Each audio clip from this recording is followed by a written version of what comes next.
about 7:45 in the morning. I'm in New Orleans.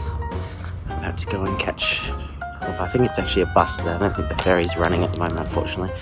But we're going to catch some sort of public transport into the French Quarter. I'm in this fantastic house here in Algiers Point, which is just across the Mississippi from the French Quarter. So it's really quiet and pretty.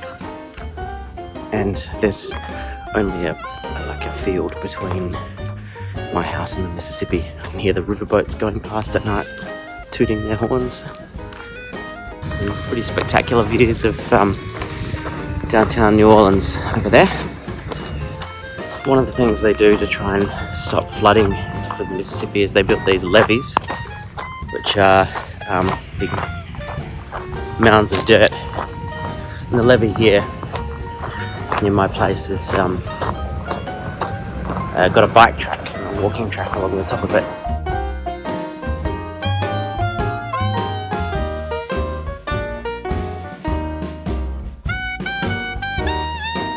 One of the things I really love about New Orleans are the streetcars that they have. That's actually a new one, but they keep making them in the same style because it's part of the character of the city. So yeah, this line has all the new ones on it. Later on I'm going to go on the St. Charles streetcar, which is my favourite line. It's a really beautiful line and they have all the really old streetcars on that line.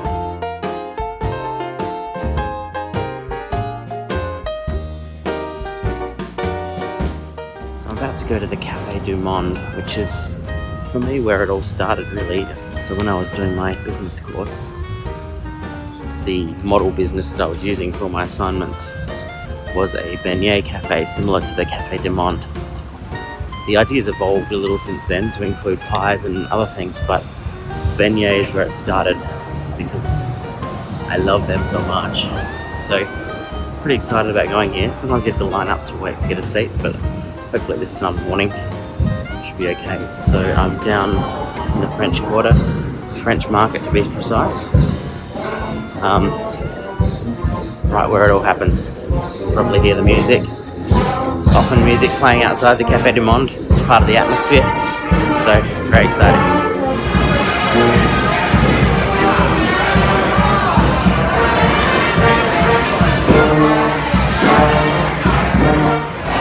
Just one half.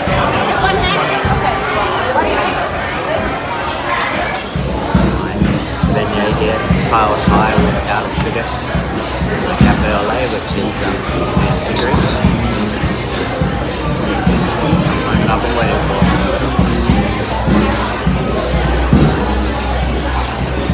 Whiskey and lime.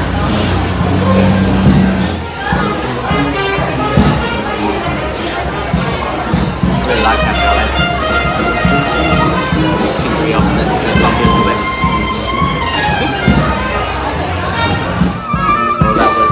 Every bit as amazing as I remember. I'm really glad I came back here. It's the atmosphere that I'd love to be able to create in my own place. I feel like possibly that's not really possible. It's the kind of thing that can't be replicated.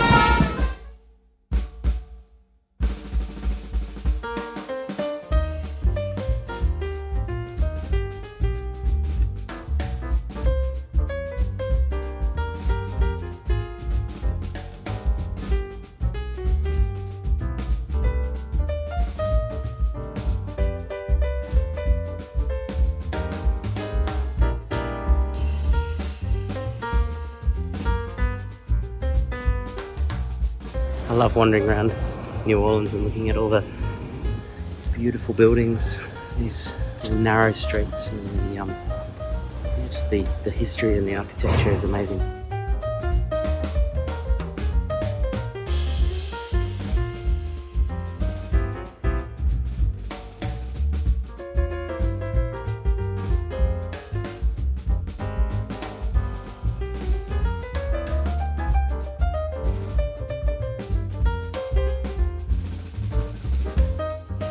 Got a cooking class this morning.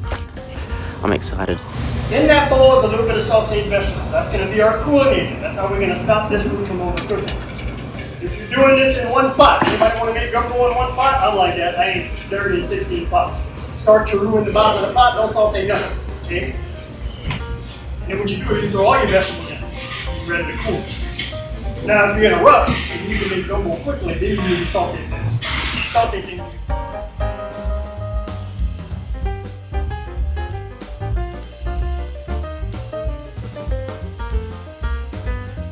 So I'm walking down the famous Bourbon Street, which is pretty seedy, as you can see by the name of the places behind me. Pretty seedy. It's a bit crazy at night time too.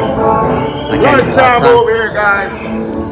It's also a bit of a tourist trap. There's lots of expensive places along here. You can find much quieter, nicer places on other streets, but it's worth a walk down Bourbon just for the experience. And it is worth coming and seeing it at night because it is absolutely crazy. There's hot dog stands on the corners, there's people out dancing in the street, people standing on the balconies, people getting up to mischief. So I'll come down here again at night at some stage, show you what it's like, but it's not really my scene, to be honest. One thing you'll see a lot of when you're walking down Bourbon Street and around New Orleans are daiquiri places. Very popular, like an alcohol slushy.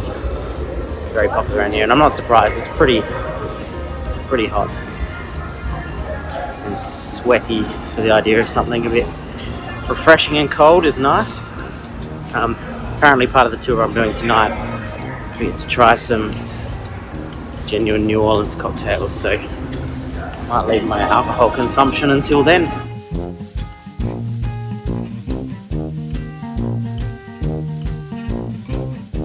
So this is Canal Street, which is where the casino and more commercial kind of shops are. It's not like the French Quarter, it's a big wide avenue. Streetcars run down it, and I'm about to go and get on a historic streetcar, my favourite line, in a minute. Except I have to catch a shuttle bus to get to it because this part of the line is shut down at the moment. Appreciate you guys, thank you. Cold water, one out of cold water right here. Cold water, one out of cold water.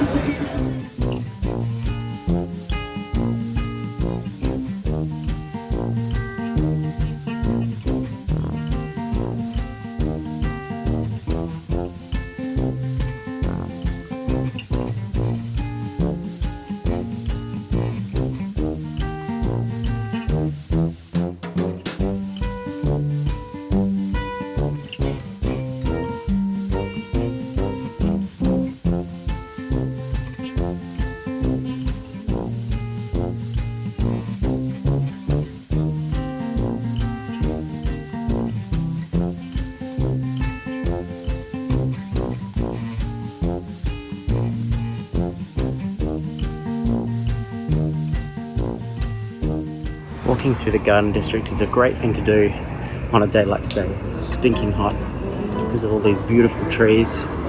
It's shady and there's a little bit of a breeze. It cools you right down.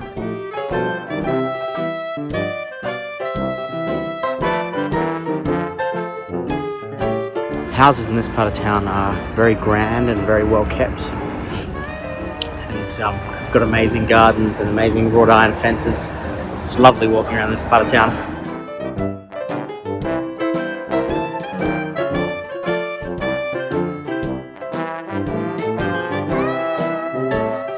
They discovered pretty early on that you can't really bury people in New Orleans because the water table is so high.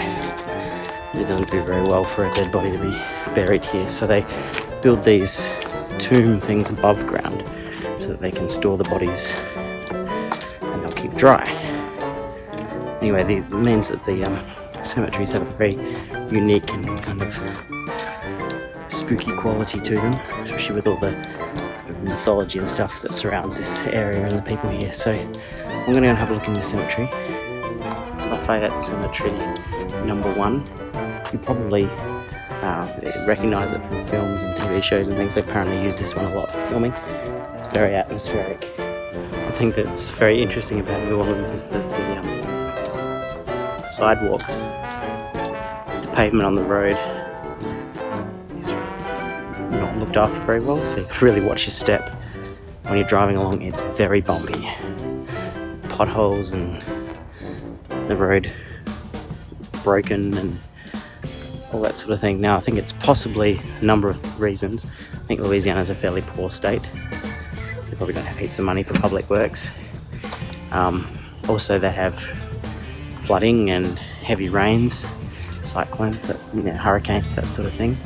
And also I think probably because of the high water table, it probably moves the ground around a fair bit. So yeah, it's something I notice very well. It doesn't matter whether you're in like a wealthy area like the one I'm in now, or whether you're in a poorer area. The roads are terrible everywhere.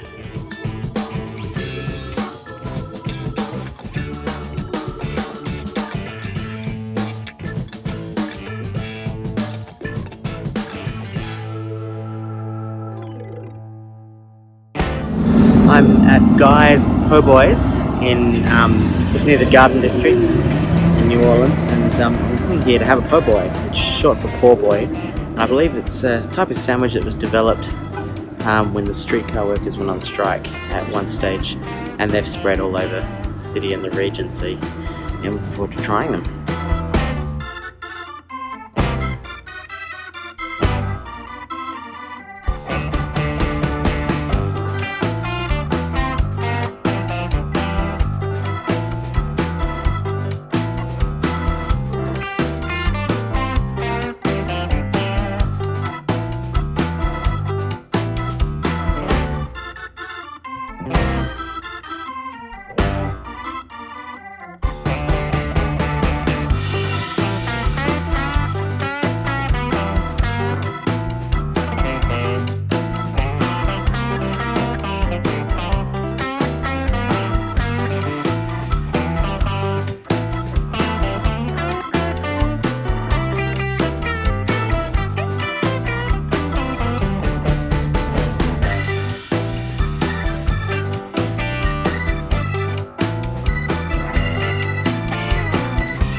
So I was just walking through the French Quarter before, and a lady stopped me and just asked if I was a local, and when she heard I wasn't, she very kindly stopped and gave me a whole bunch of very interesting history about New Orleans, in particular in relation to slavery and the plight of African American women.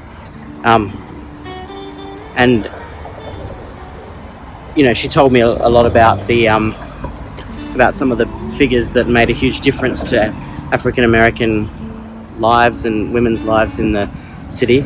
And then she said, you've got to go and visit Congo Square, which I was intending to go and look at, but she said it's incredibly special to African American people because it's the place where during slavery they weren't allowed to congregate very often or in many places, but Congo Square was where they went to socialize and to dance and to continue the culture from the lands that they'd come from. So she said what makes a huge difference to people in the African American community, people affected by the legacy of slavery, is for people of European descent to apologize for what their ancestors did and acknowledge that something like that should never happen again on our watch. So I think it's a respectful thing to go and take that direction and go and have a look at this Congo Park and say an apology.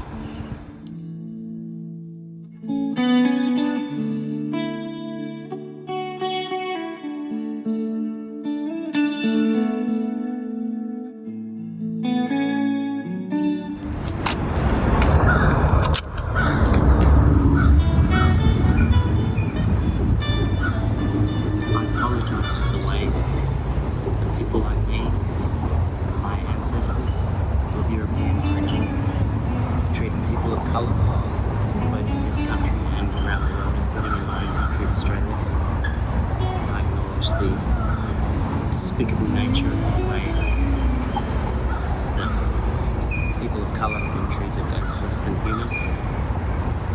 And I will strive to make sure that I do not treat people like that. And I pray the Lord would heal the wounds of division between people of all different backgrounds, the people He created.